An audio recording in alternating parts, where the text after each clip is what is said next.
शिवसेनेचे हक्काचे मतदार यांनी उबाटाला केव्हाच टाटा बाय बाय केलेला आहे।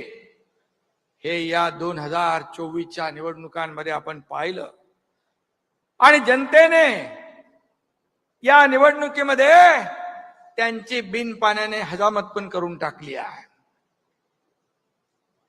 आणि म्हणून आपल्याकडे आत्मविश्वास आहे, त्यांच्याकडे अहंकार आहे। आत्मविश्वास आपल्याला यशाकडे नेतोय, अहंकार त्यांना विनाशाकडे नेतोय। आणि म्हणून अहंकारी लोकांचा फणा 2024च्या निवडणुकीत या ठिकाणी जनतेनेच या ठिकाणी ठेचण्याचं काम केलंय। हे आपल्या समोर आपण याचे साक्षीदार, महाराष्ट्र याचा साक्षीदार आहे। खरं म्हणजे बाळासाहेबांनी ज्या काँग्रेसला आयुष्यभर विरोध केला, त्याच काँग्रेसच्या दावणीला शिवसेना बांधण्याचं काम पाप कुणी केलं आपल्याला माहित आहे। आणि त्याचबरोबर सत्तेसाठी लाचारी पत्करण्याचं काम कुणी केलं तेही आपल्याला माहित आहे। सत्तेसाठी लाचारी पत्करली आणि कमरेचं डोक्याला गुंडाळलं। ही अशी परिस्थिती निर्माण ज्यांनी केली त्यांना 2019ला शिवसेनेच्या मतदारांशी विश्वासघात त्यांनी केला, बाळासाहेबांचा विश्वासघात त्यांनी केला, बाळासाहेबांच्या विचारांचा विश्वासघात त्यांनी केला, मराठी माणसाचाही विश्वासघात केला, हिंदुत्वाचाही विश्वासघात केला। अशा विश्वासघातकी माणूस या महाराष्ट्राने कधी पाहिला नाही। सरडाही रंग बदलतो, पण इतक्या वेगाने रंग बदलणारा सरडा देखील या महाराष्ट्राने पाहिला। हे मी म्हणत नाही, त्यांचेच लोक म्हणतायत, त्यांचे सगळे सोयरे भाऊ बनकी तेच सांगतायत, हे मी नाही सांगत आहे। आणि म्हणून मी एवढंच सांगेन, मुख्यमंत्री पदासाठी झाले लाचार ते काय होणार, बाळासाहेबांचे वारसदार। अरे बाळासाहेबांनी सत्तेच्या खुर्चीला लात मारली पण विचार सोडले नाहीत। आणि म्हणून या ठिकाणी बाळासाहेबांनी हिंदुत्वासाठी मतदानाचा अधिकार देखील गमावला, परंतु हिंदुत्व सोडलं नाही। आणि त्यांच्याच नावाने या ठिकाणी वारसदार म्हणणारे सत्तेसाठी त्यांनी लाचारी पत्करली। हा महाराष्ट्र याला साक्षीदार। आणि म्हणून बाळासाहेब असते तर मला सांगा, या खुर्चीसाठी लाचार झालेल्या लोकांना उलट टांगून खालून मिरचीची धुरी दिली असती की नाही?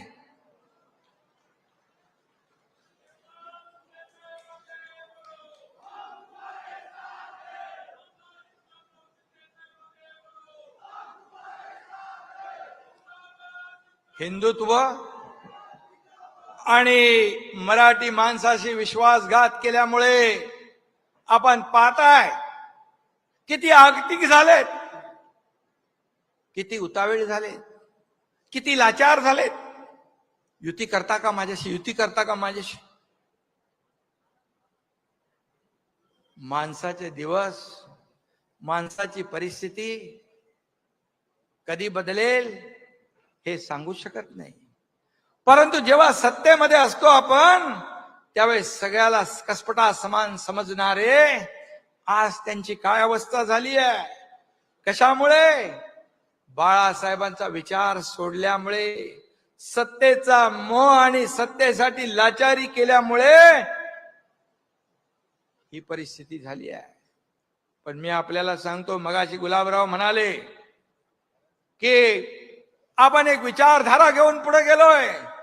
आपल्या शरीरातला रक्ताचा शेवटचा थेंब असेपर्यंत हिंदुत्वाशी कधी प्रतारणा होणार नाही, हिंदुत्वाशी कधी तडजोड होणार नाही। सत्तेच्या खुर्चीसाठी कधीही तडजोड आम्ही करणार नाही, हे वचन आम्ही जेव्हा सर्वसामान्य लोकांचं सरकार स्थापन केलं त्यावेळेस दिलंय. आणि म्हणून स्थानिक आपण वर्षाचे 12 महिने 365 दिवस काम करतो. लोकांच्या अडीअडचणीमध्ये आपण धावून जातो. काही लोकांना निवडणुका आल्यावर जनतेची, कार्यकर्त्यांची आठवण येते. एरवी त्यांचं काय असतं, हम दो हमारे दो एवढंच असतं. पण आपलं नाहीये. आपलं अख्खा महाराष्ट्र आपलं आहे. महाराष्ट्रातली जनता आपली आहे. आणि म्हणून आता निवडणुकांचं वारं फिरायला लागल्यावर यांना हिंदुत्व आठवतंय, यांना मराठी माणूस आठवतोय. परंतु ज्यांनी विश्वासघात केला, ज्याने लाचारी केली, ज्याने मतदारांची बेईमानी केली, ते मतदार तुम्हाला या निवडणुकीत सुद्धा वाऱ्यालाही फिरकू देणार नाहीत. तुम्हाला तुमची जागा दाखवल्याशिवाय राहणार नाहीत. आता आहे ना मराठी माणूस आठवेल. आता मराठी माणूस आठवेल. मराठी माणसाच्या नावाने खोटे गळे काढतील. मला त्यांना विचारायचं आहे की बाळासाहेबांच्या नंतर मराठी माणसासाठी तुम्ही काय केलं, याचा हिशोब तर द्या. याचा हिशोब द्या. तुम्ही मराठी माणसापासून फारकत घेतली, हिंदुत्वापासून फारकत घेतली. तुमच्या नाकर्तेपणामुळेच मुंबईतला मराठी माणूस हद्दपार झाला. मुंबईच्या बाहेर गेला, नाला सोपाराला गेला, इकडे बदलापूरला गेला, वसई विरारला गेला.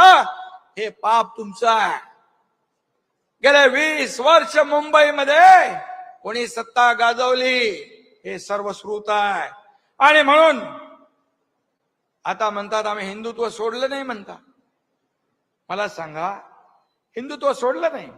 हिंदुत्व काय टी शर्ट आहे का? घातला, काढला, सोडला? मला सांगा, हिंदुत्व तुम्ही सोडलं नाही. मग हिंदू हृदय शिवसेना प्रमुख बाळासाहेबांना हिंदू हृदय सम्राट म्हणताना तुमची जीभ का कचरते? हिंदू धर्माला शिव्या देणाऱ्यांच्या मांडीला मांडी लावून का बसता? स्वातंत्र्यवीर सावरकरांचा अपमान करणाऱ्यांच्या गळ्यात गळे का घालता? प्रचार सभांमध्ये पाकिस्तानचे झेंडे का मिरवता? बॉम्ब स्फोटातला आरोपी तुमच्या रॅलीमध्ये काय करतो? आणि त्याचबरोबर दहशतवादी याकूब मेमनची कबर का सजवली? हा माझा सवाल आहे. आणि त्याचबरोबर जेव्हा PFI का काहीतरी संघटना त्याचं पेव फुटलं, त्या PFI म्हणजे देशद्रोही संघटनेच्या बरोबर तुम्ही राष्ट्रभक्त RSS ची तुलना करता, त्यांना शिव्या घालता. हे कुठलं हिंदुत्व आहे? हे कुठलं हिंदुत्व आहे? आणि म्हणून त्यांचं कधी सोयीचं आहे, कधी धरायचं, कधी सोडायचं, असं नाही चालत. जनता सुज्ञ आहे. तुम्ही धरायचं सोडायचं केल्यामुळे या महाराष्ट्रातल्या जनतेने तुम्हाला विधानसभेत तुमची जागा दाखवली. 20 जागांवर तुम्हाला आणलं. त्या 7, 8, 10 जागा देखील ज्या तुमच्या आल्या त्या देखील अतिशय कमी मताने आल्या. आणि ज्या बाकी आल्या त्या काँग्रेसच्या मेहरबानीमुळे आल्या. बॉम्बस्फोटातल्या आरोपीला घेऊन फिरता. आणि मगाशी मी म्हटलं, राष्ट्रभक्त, देशभक्त RSS यांना टोमणे मारता. अरे मी काल बघितलं अहमदाबाद मध्ये पण त्या विमान दुर्घटनेमध्ये ते लोक होते पुढे मदतीला. जिथे आपत्ती असते जसे शिवसैनिक धावून जातात आपत्ती संकटात, त्यावेळेस RSS चे लोकही असतात. मी कुणाशी तुलना करताय? देशद्रोह्यांची तुलना देशभक्तांशी. हे तुमचं हिंदुत्व आहे. राम भक्तांना हरामखोर म्हणणारे कोण? हनुमान चालीसामध्ये जेलमध्ये घालणारे कोण? सगळं झालं, सगळं करून वरून म्हणतात आम्ही हिंदुत्व सोडलं नाही. मग हनुमान चालीसा म्हणणाऱ्याला जेलमध्ये टाकलं, त्यावेळी तुमचं हिंदुत्व कुठे गेलं होतं? ही सगळी उदाहरणं मी जी दिली, हे सगळं करताना तुमचं हिंदुत्व कुठे गेलं होतं?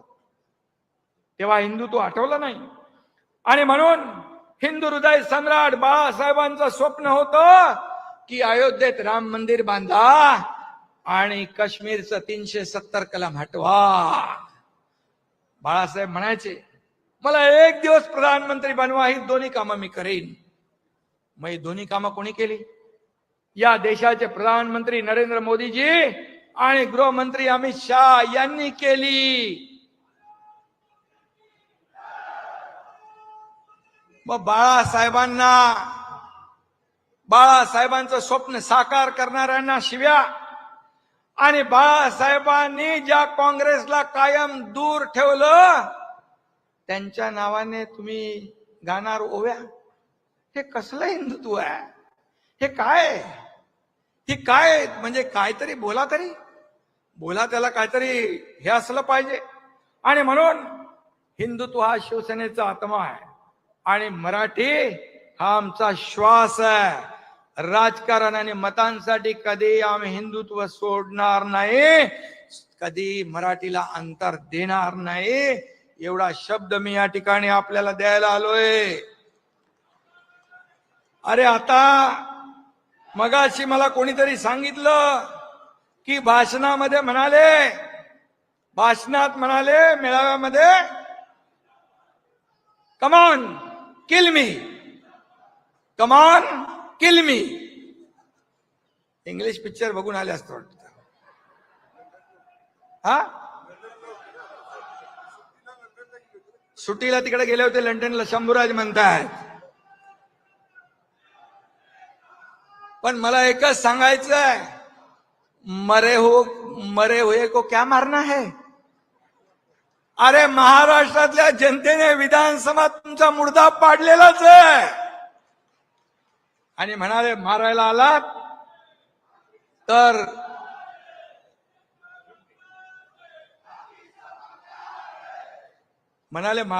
ॲम्ब्युलन्स घेऊन या.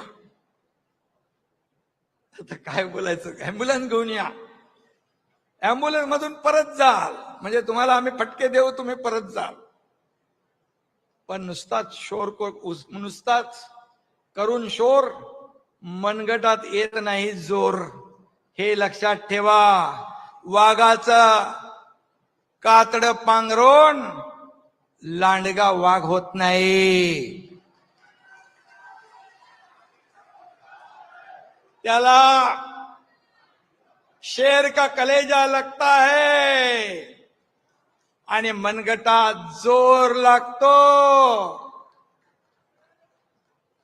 नुसता तोंडाच्या वापा सोडून चालत नाही, त्याला मनगटात ताकद लागते.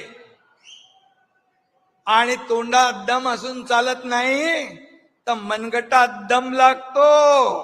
तो या माझ्या शिवसैनिकांमध्ये आहे. आमच्या नादाला लागू नका तुम्ही. अरे तुम्हाला आम्ही 2-2.5 वर्षापूर्वी दाखवलंय, 3 वर्षापूर्वी तुमच्या टांगा पलटी, घोडे फरार करून टाकले आम्ही.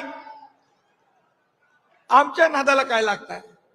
अरे हा एकनाथ शिंदे बाळासाहेबांचा सच्चा कार्यकर्ता, धर्मवीर आनंद दिघे साहेबांचा कार्यकर्ता आहे. बाळासाहेबांनी भाषणात सांगितलंय धर्मवीर आनंद दिघेंच्या तालमीतले लोक आहेत. हा एकनाथ आहे. आमच्या नादाला कशाला लागतं? आम्ही कोणाच्या नादाला लागत नाही. हम किसको छेड़ते नहीं, अगर हमें कोई छेड़ेगा तो हम छोड़ते नहीं.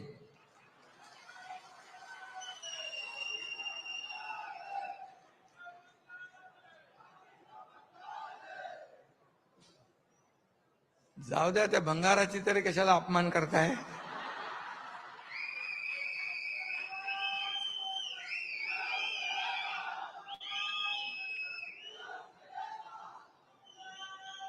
परवा पहलगाम, गेल्या महिन्यात पाकड्यांनी आपल्या आया बहिणींचं कुंकू पुसलं. आपल्या आया बहिणींचा सिंदूर पुसला. मराठी बहिणी इतर जातीच्या बहिणी होत्या, डोळ्या देखत त्यांच्या कर्त्या पुरुषाला गोळ्या घालण्याचं पाप पाकड्यांनी केलं. आणि मग मराठी बहिणी महाराष्ट्रातले होते, आम्ही गेलो त्यांच्या घरी. त्याचं सात्वन करायला गेलात तुम्ही? कधी गेलात? कधी जाणार नाही. कारण तेव्हा कुठे होते?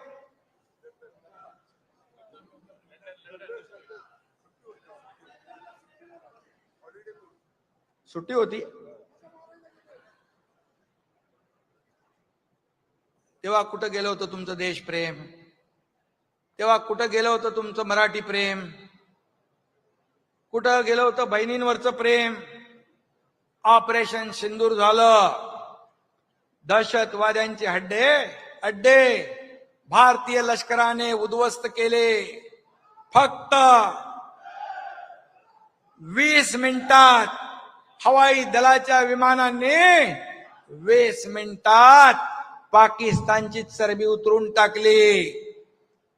हमारी फौज ने और मोदी जी ने पाकिस्तान के घमंड को तोड़ा है. ओ पाकिस्तान,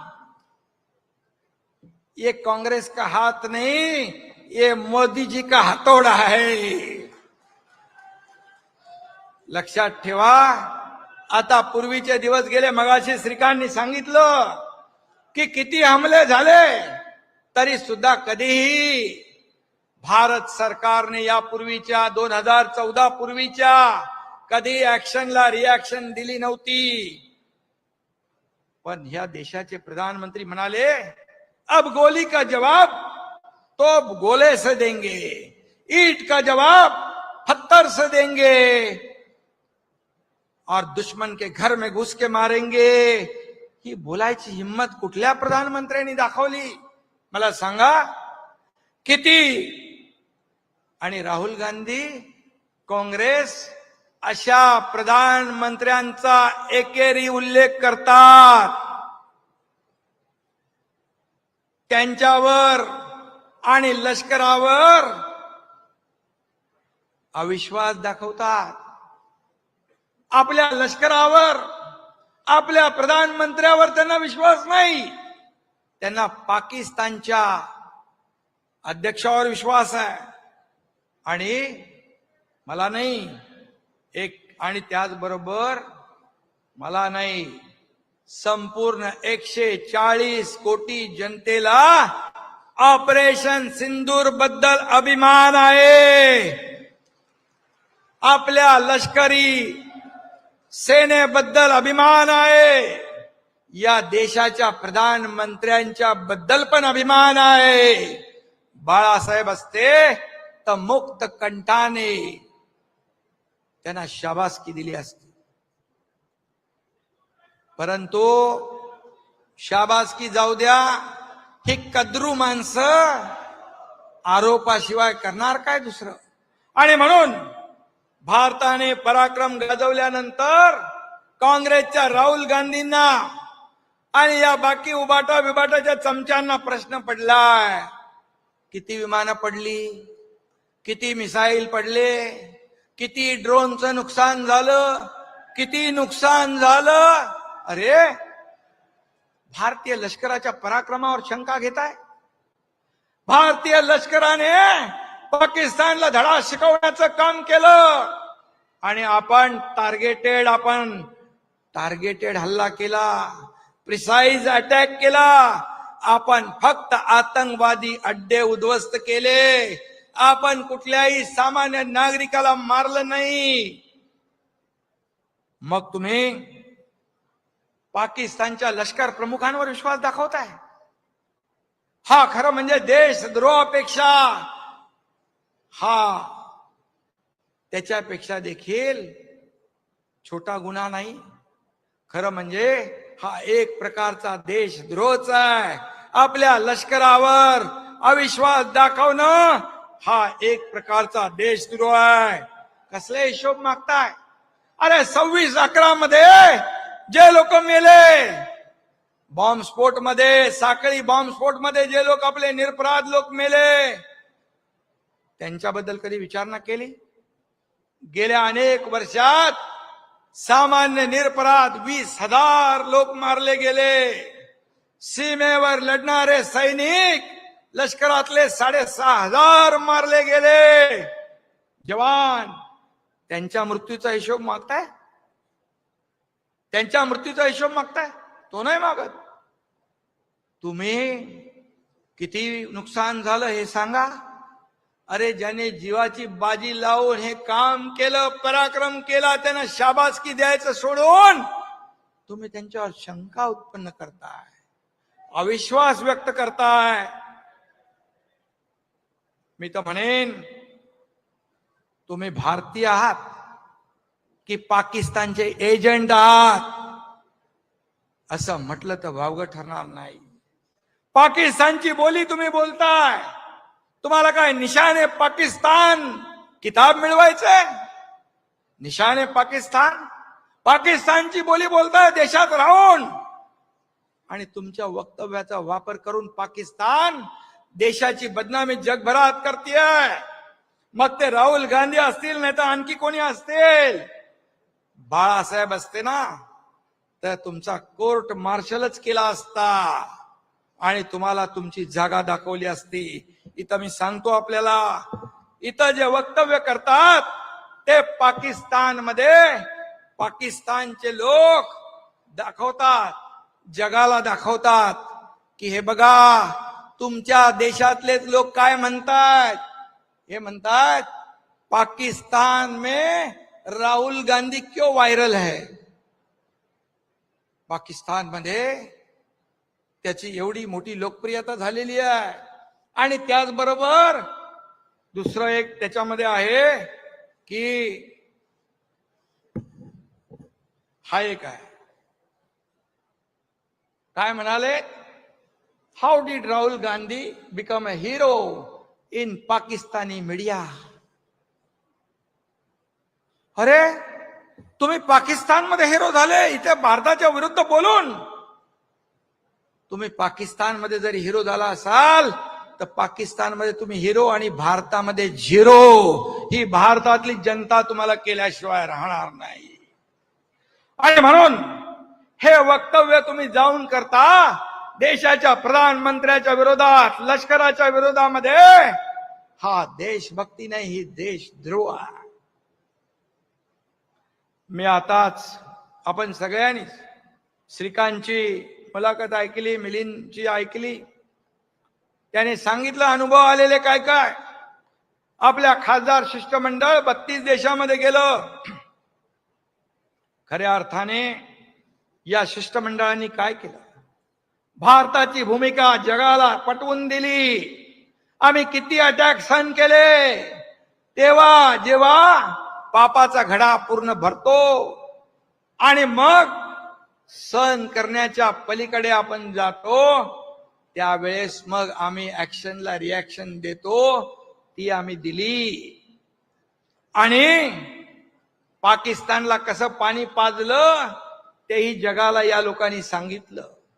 आणि त्याचबरोबर पाकिस्तानचा दहशतवादी बुरखा टरा फाडण्याचं काम देखील या 7 शिष्टमंडळांनी केलं. एकामध्ये मिलिंद देवरा होते, एकामध्ये मगाशी सांगितलं मुलाखती श्रीकांतने, त्याच्यापेक्षा किती किती किती किती सिनियर लोक होते. पण एका शिष्टमंडळाचं नेतृत्व तुमच्या श्रीकांतला करण्याची संधी मिळाली. याचा सार्थ अभिमान आपल्या सगळ्यांना आहे, पक्षाचा प्रमुख म्हणून पण आहे आणि एक बाप म्हणून पण मला त्याचा अभिमान आहे. आणि या दोन्ही खासदारांनी जे काम केलं त्यामुळे माझा देखील अभिमानाने ओर भरून आला. आणि तुम्हाला देखील या शिवसेनेचे 2 खासदार या भारताचं नेतृत्व करतात जगभरामध्ये. ही छोटी गोष्ट नाहीये. जे आता गल्लीमध्ये बसून जे काय मगाशी त्याला मिलिंदने उत्तर दिलेलं आहे, त्यामुळे मी काय त्या चिखलामध्ये दगड टाकू इच्छित नाही. आणि म्हणून खऱ्या अर्थाने मोदीजींनी श्रीकांतला देखील शाबासकी दिली, त्याच्या पाठीवर कौतुकाची थाप मारली.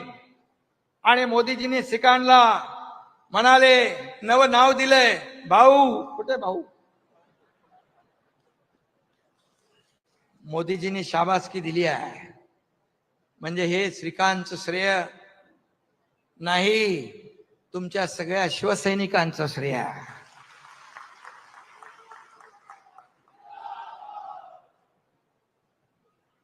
आणि म्हणून हे दोन खासदार आपले या भारताचं नेतृत्व जगभरामध्ये करण्याची संधी मोदीजींनी दिली. आणि त्यामुळे मी मोदीजींचं पण अभिनंदन करतो, त्यांना मनापासून धन्यवाद देतो. आणि खासदार मिलिंद देवरा यांचंही अभिनंदन करतो आणि खासदार डॉक्टर श्रीकांत शिंदे यांचंही मी मनापासून अभिनंदन करतो.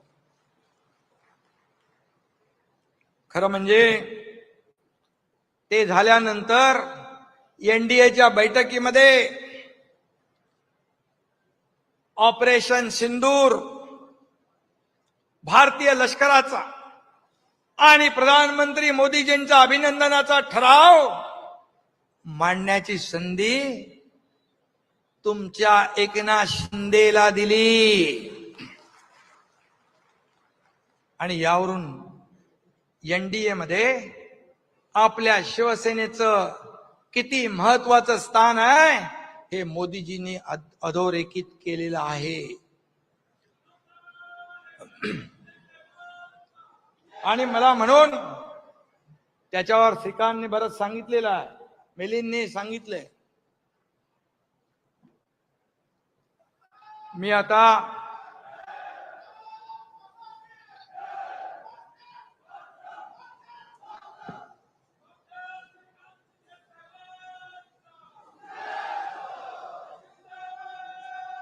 श्रीकांत शिंदे याचं शिष्टमंडळामध्ये गेल्यानंतर एक नवं रूप देखील आपल्या सगळ्यांना पाहायला मिळालं. शेवटी दिलेली जबाबदारी चोख बजावणं, प्रेशर होता, स्ट्रेस होता, एवढा सगळी मोठी जबाबदारी होती. पण मी त्याला सांगायचो, काही टेन्शन घेऊ नको. अरे तुझ्या बापाने तर हे चालू सरकार पाडून टाकलंय, त्यामुळे तू टेन्शन घेऊ नको.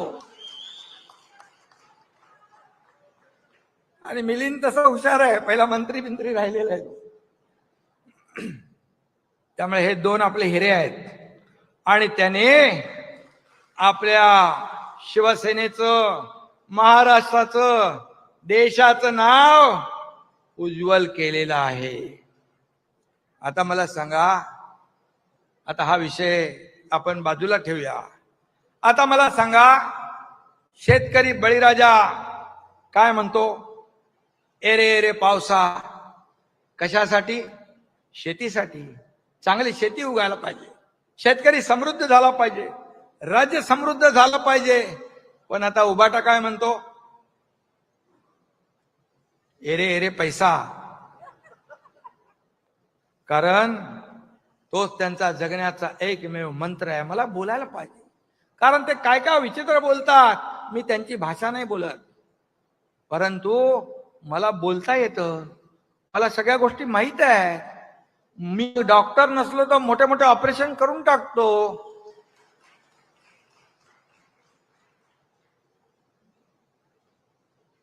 एकदा आर पाटील गृहमंत्री असताना एका सभेत काहीतरी बोलले होते माझ्याबद्दल आणि श्रीकांतच्या बद्दल. तो ऑर्थोपेडिक सर्जन आहे. माझ्याबद्दल काय बोलले ते मी सांगत नाही, पण श्रीकांत हाडं जोडायचं काम करतो. आता मला काय बोलले असतील ते बघा तुम्ही मला. आणि म्हणून भ्रष्टाचार, लाचारी, विश्वासघात हे मूलमंत्र तुमचा आहे. खिचडीमध्ये पैसे खाता, कोविडमध्ये पैसे खाता, कशामध्ये हे ते शेवटला आता बॉडी बॅग, कचऱ्यात पैसे खाता, डांबरात पैसे खाता. जनतेचा किती पैसा खाल्ला तरी तुमचं पोटच भरत नाही. किती मोठं पोट आहे, कुठं जातोय वो पैसे? मीनाताई काय आणि मिठी नदीच्या गाळातही पैसा खाल्ला. आता मिठी नदीच्या गाळात पैसे खाल्ल्याने ते गाळात रुतत चाललेले आहेत. कुठं पैसे खायचे, काय करायचं? पण मिठी नदीच्या मगर मिठीतून कोणी सुटणार नाही, हे मात्र पक्क लक्षात ठेवा. तो कोणतरी आहे ना, काय दिनो काय दिनो, हा, त्याची चौकशी सुरू आहे वाटतं. चौकशी सुरू आहे ना सध्या. मग दिनूने तोंड उघडल्यावर किती लोकांचा मोर्या होईल ते काय करणार नाही. आणि म्हणून जाऊ द्या, अशा लोकांबद्दल मला बोलून वेळ घालवायचा नाही. मी काम करणारा माणूस आहे.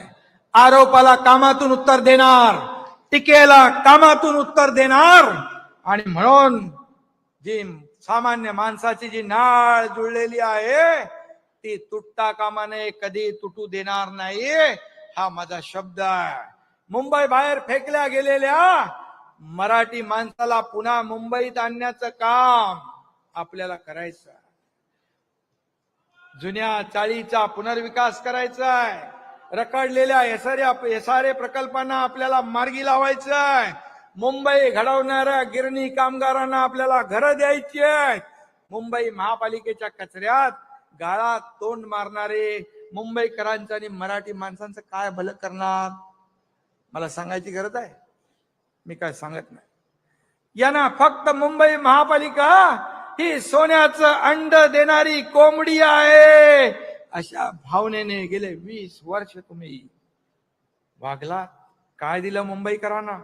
यामुळे मुंबई खतरे में आहे. मुंबई महाराष्ट्रापासून तोडली जाईल अशा आरोळ्या देखील ठोकतील. खरं तर मुंबई खतऱ्यात नाही, पण हे खतऱ्यामध्ये येतील. यांचं अर्थकारण, यांचं राजकारण खतऱ्यामध्ये येईल, धोक्यात येईल. राक्षसाचा जीव कुठे असतो? राक्षसाचा जीव पोपटात असतो राक्षसाचा. तसं यांचाच जीव बीएमसीत नाही रे बाबा, बीएमसीच्या तिजोरीत आहे.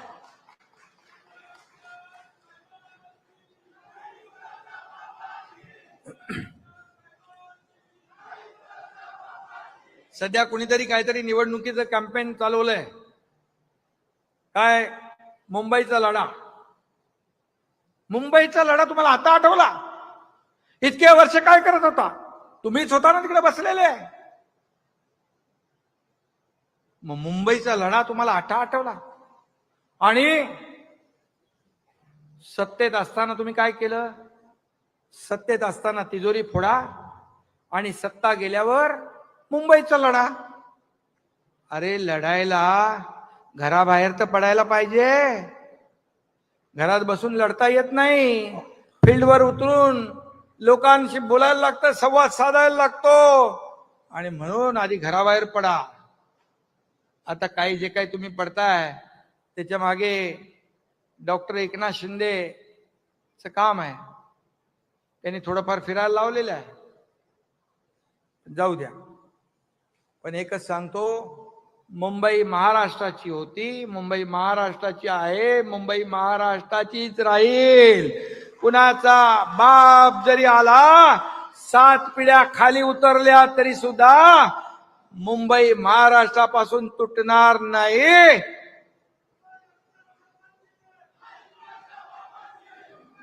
आणि मुंबईचं महत्व तर कमी होणार नाही. मुंबईचं महत्व वाढतंय.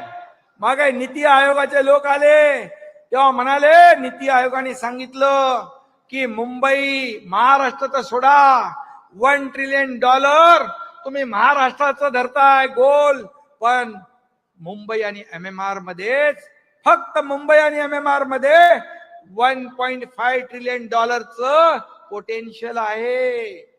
तेव्हा हे म्हणाले बघा बघा, हे दिल्लीचे लोक आले, हे मुंबईला वेग खेचून न्यायला आले, अरे काहीतरी द्यायला आले ते. आणि म्हणून उलट प्रधानमंत्री नरेंद्र मोदीजींच्या सरकारने दिवसागणिक मुंबईचं महत्व वाढवतायत. गेल्या 3 वर्षात अनेक महत्वाचे निर्णय घेतले.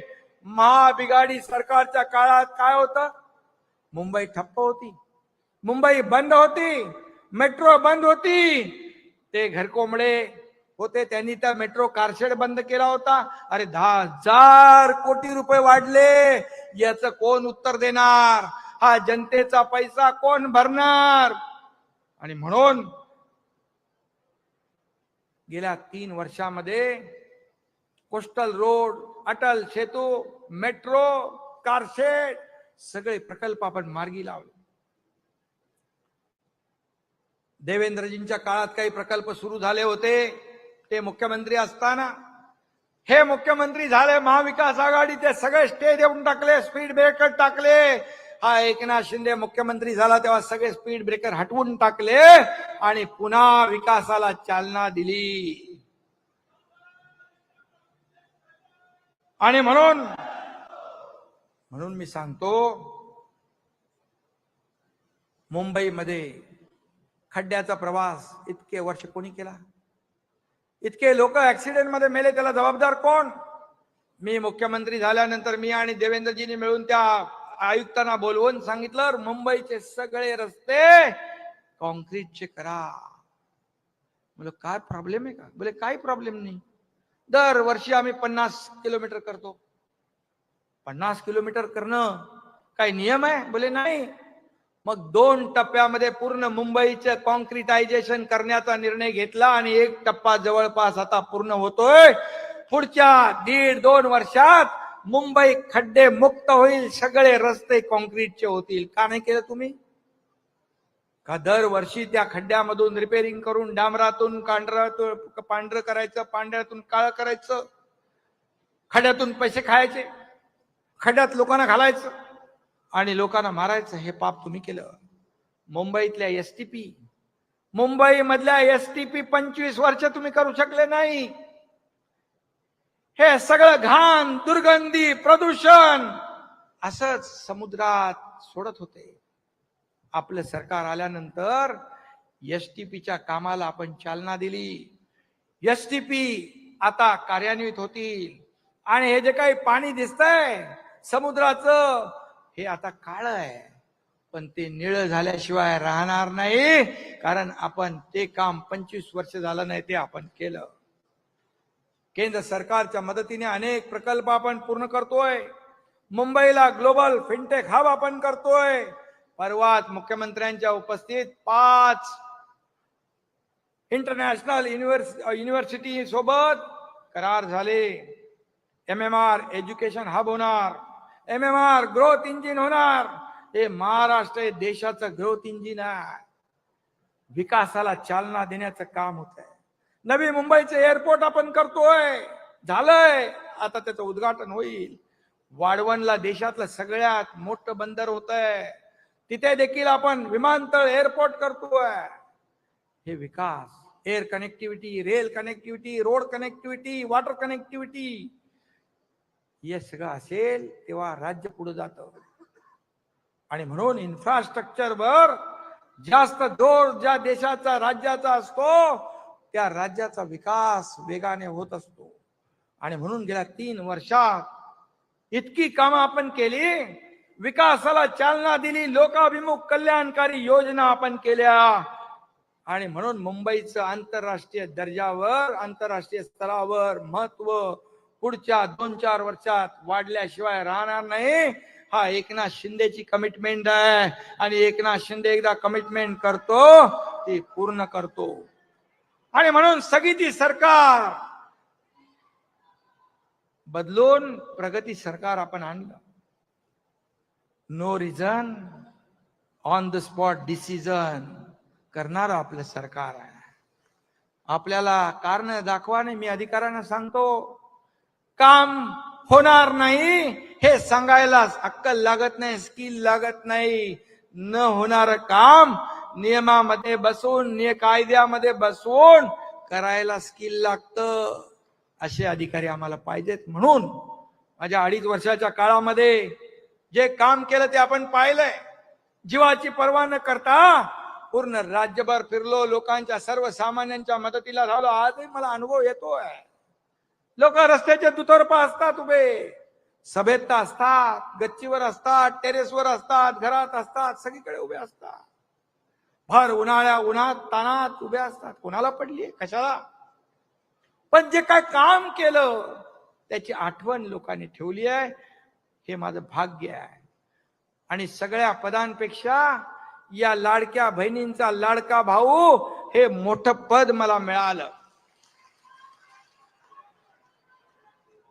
आणि म्हणून सांगतो तुम्हाला, कोणी किती अफवा पसरवल्या, लाडकी बहीण योजना बंद होईल, पण मी सांगतो ही कोणी किती अफवा पसरवल्या, खोट्या काय काय म्हणाले, काही प्रयत्न केले तरी सुद्धा लाडकी बहीण योजना कधी बंद होणार नाही.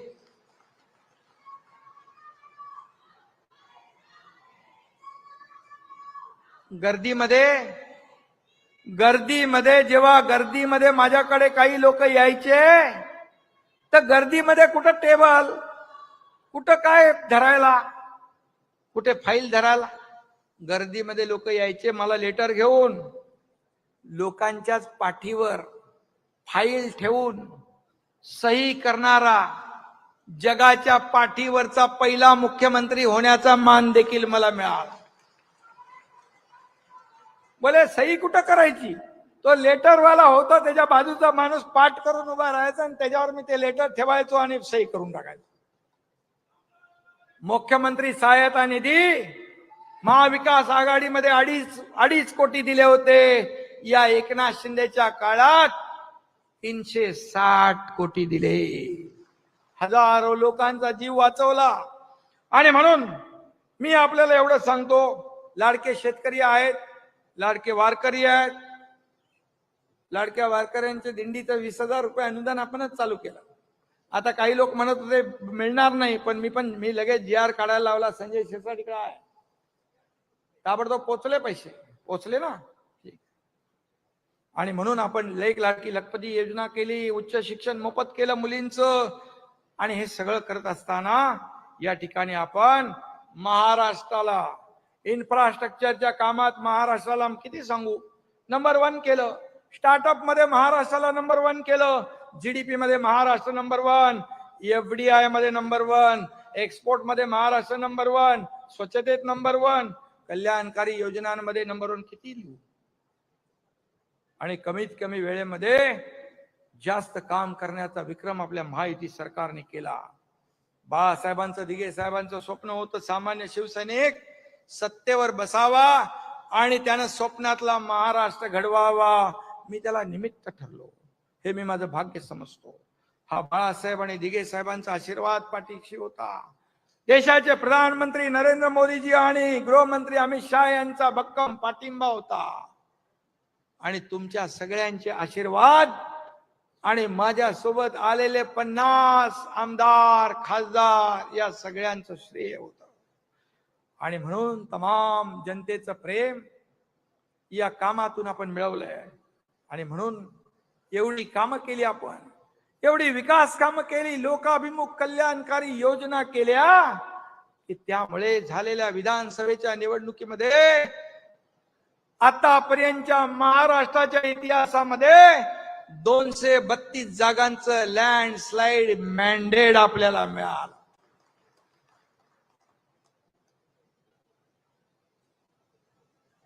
काही दिवसापूर्वी पुणे जिल्ह्यात एक अतिशय दुःखद आणि दुर्दैवी घटना घडली.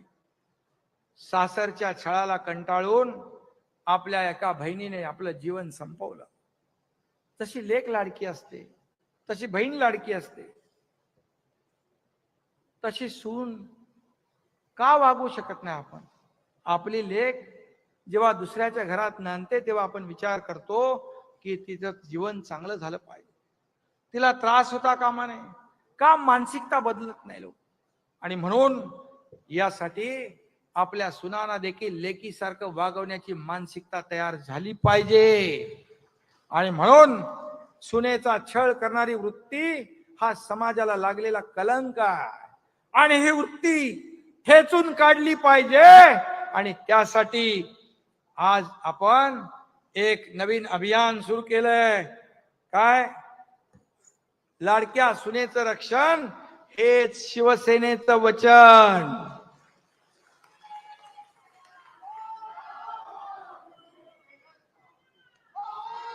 आणि मी हे सांगतो, प्रत्येक घरातली लाडकी सून ही आपली या एकनाथ शिंदेची लाडकी बहीण आहे, सांगून ठेवतो.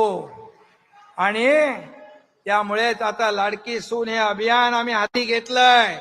यापुढे शिवसेनेच्या शाखा तुमचं हक्काचं आणि जवळचं माहेर असणार आहे.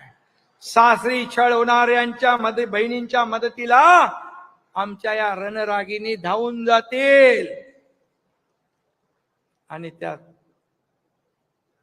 पीडित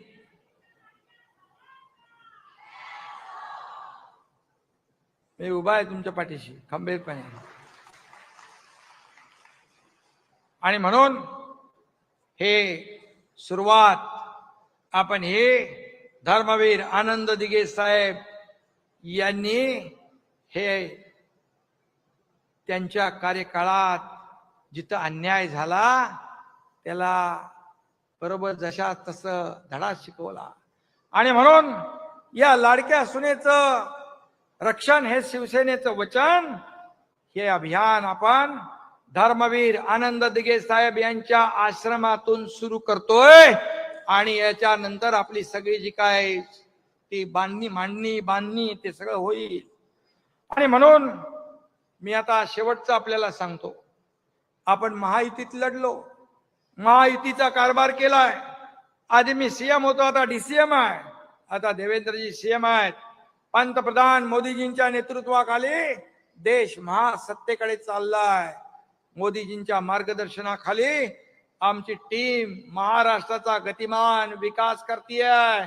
तो वेग आणखी वाढवायचा आहे. इथून पुढे फक्त विकास विकास आणि विकासच हा अजेंडा आपला आहे.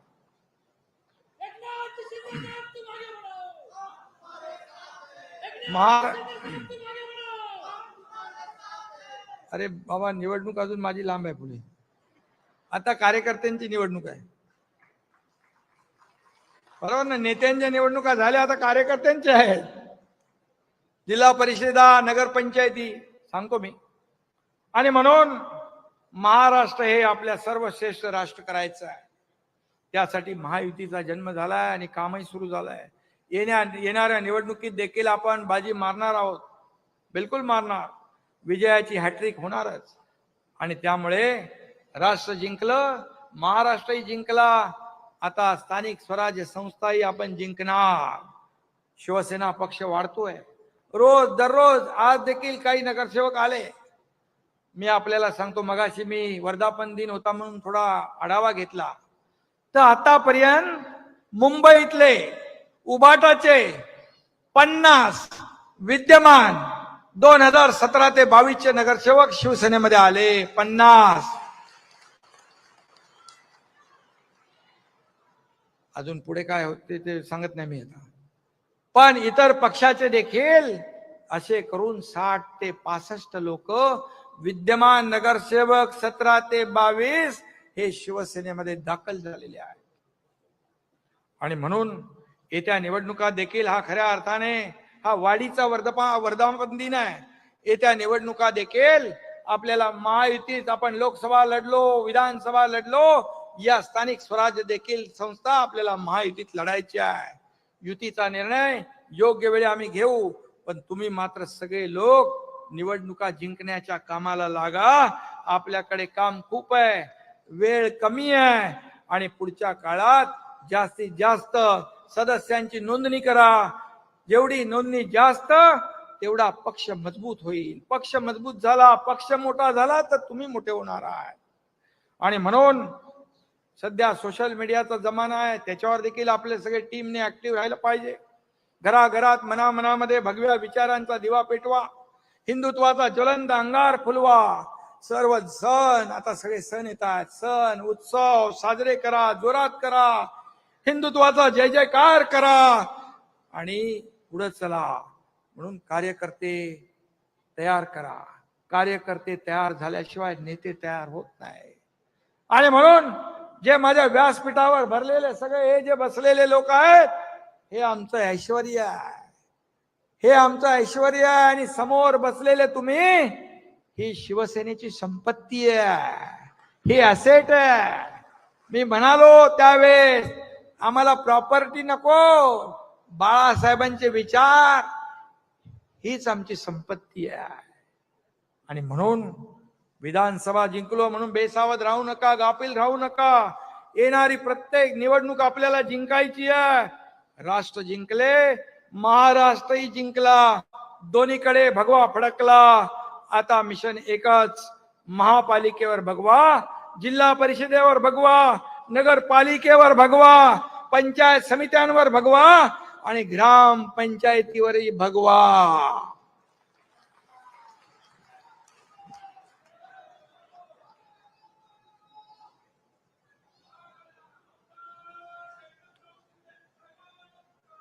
चला,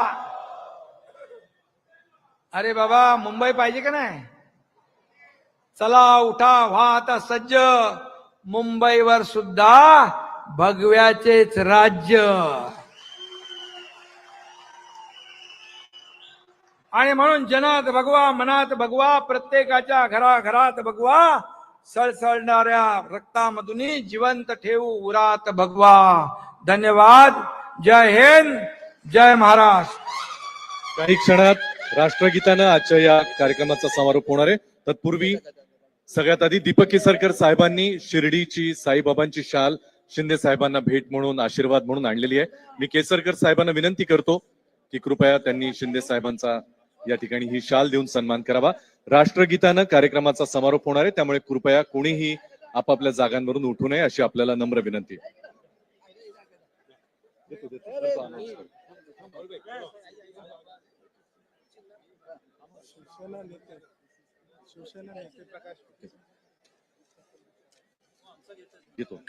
यानंतर युवा सेनेतर्फे शिंदे साहेबांना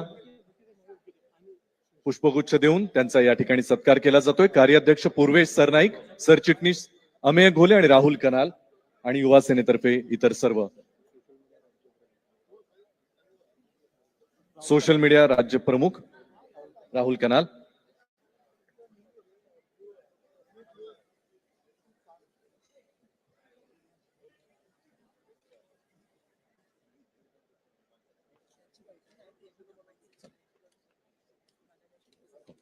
यानंतर श्री प्रकाश पाटील यांच्याकडून श्रीकांतजी शिंदे यांना चांदीची गदा या ठिकाणी प्रदान करण्यात येते. श्रीकांतजींनाही विनंती आहे, आपण कृपया पुढे यावं. शिंदे साहेबांच्या उपस्थितीत, सर्व मान्यवरांच्या उपस्थितीत चांदीची गदा प्रकाश पाटील यांच्यातर्फे.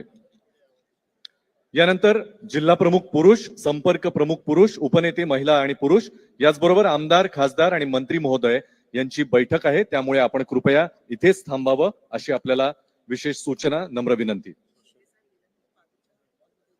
शिंदे साहेबांचं इथून जाणं झाल्यानंतर बाजूच्या हॉलमध्येच आपण जमा व्हायचं आहे.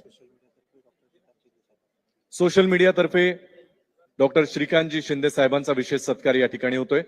छत्रपतींची ही मूर्ती देऊन या ठिकाणी हा सत्कार होतोय. श्री सुमित सुमन कुंडलिक वांजाळे यांच्यातर्फे महाराष्ट्र राज्य प्रमुख, शिवसेना झोपडपट्टी महासंघ यातर्फे शिंदे साहेबांचा या ठिकाणी विशेष सत्कार करण्यात येतोय.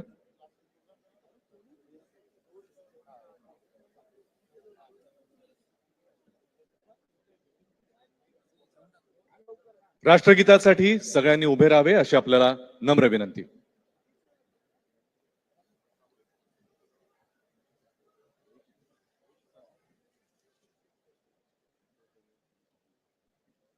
राष्ट्रगीत सुरू कर.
प्रत्येक गावात, गल्लीत, घरात हिंदू हृदय सम्राट बाळासाहेबांचे विचार आणि शिंदे साहेबांचं नेतृत्व पोचूया. आपल्या सगळ्यांना पुन्हा एकदा 59व्या शिवसेना वर्धापन दिनाच्या मनपूर्वक शुभेच्छा. धन्यवाद. शुभरात्री. जय हिंद, जय महाराष्ट्र. एकटा उभा ठाकतो, सणांसाठी राब राबतो, जागल्या बनून जागतो.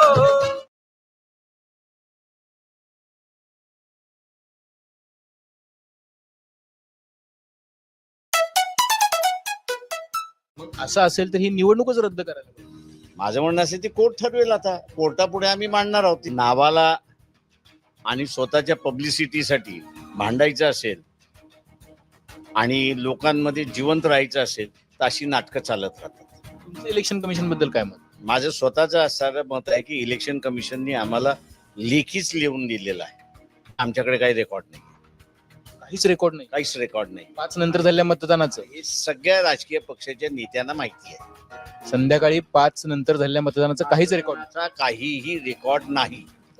मला हे फार आश्चर्यजनक वाटते की डेटा तर सगळा असायला पाहिजे ना इलेक्शन कमिशन. की तुम्ही म्हणते की पैशांचा अमाप वापर हाच विरोधकांच्या लोकांना ठरवावं लागेल की तुम्हाला पाकिस्तानी मुसलमानांचं राज्य पाहिजे की हिंदूंचं राज्य पाहिजे, हे ठरवा.